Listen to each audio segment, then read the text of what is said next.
RJD जिंदाबाद जिंदाबाद जिंदाबाद। बीजेपी जिंदाबाद। अरे पगली बिहार हो बीजेपी ना चलिए जा आरजेडी के फन बनी जान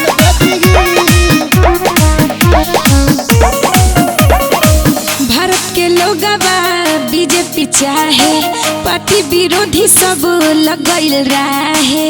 अरे तू भरम में बारू भारत के लोगवा बीजेपी चाहे पार्टी विरोधी सब लगल रहे। ना भगवे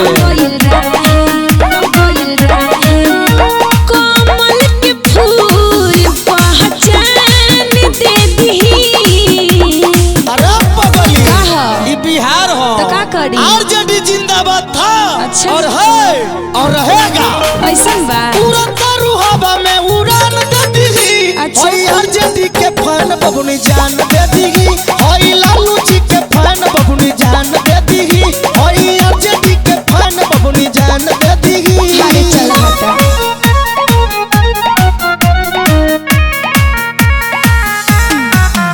ओए लालू जी के फन बबुनी जान दे दी।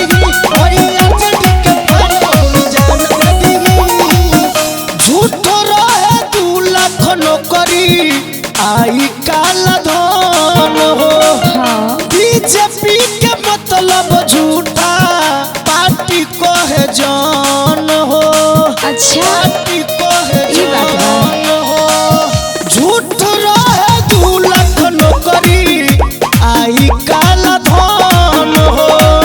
बीजेपी के मतलब झूठा पार्टी को है जान हो। सुनो हम बतावतनी। लालू जी देखावले जंगल राज आजुएले गंदा अपन समाज। बुझलो मोदी जी खातिर सम्मान दे दी। अरे का मोदी जी कोइले बारू चल भाग। रहे के नइखे का तारा बिहार में। अच्छा। अपन बाप दादा से पूछ ली है लालू यादव के बारे लोग में। जानता उड़ता रुहबा में उड़ान दे दी। अच्छा। होई आरजेडी के फन बबुनी जान दे दी। होई आरजेडी के फन बबुनी जान दे दी। होई आरजेडी के फन बबुनी जान दे दी।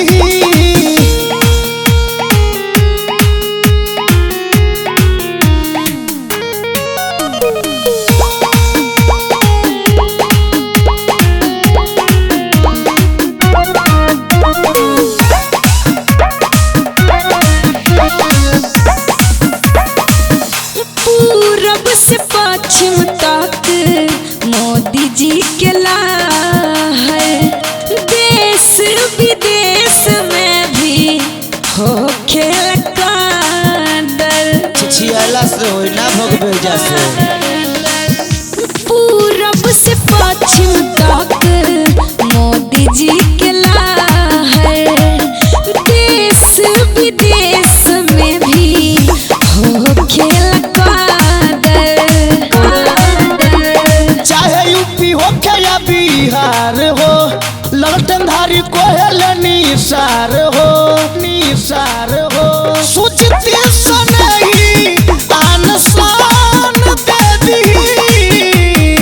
तहरा के बार बार समझावे के परिकार पगली आरजेडी जिंदाबाद था और है और रहेगा पूरा तारू हवा में उड़ान दे दी। होई आरजेडी के फन बबुनी जान दे दी। होई लालू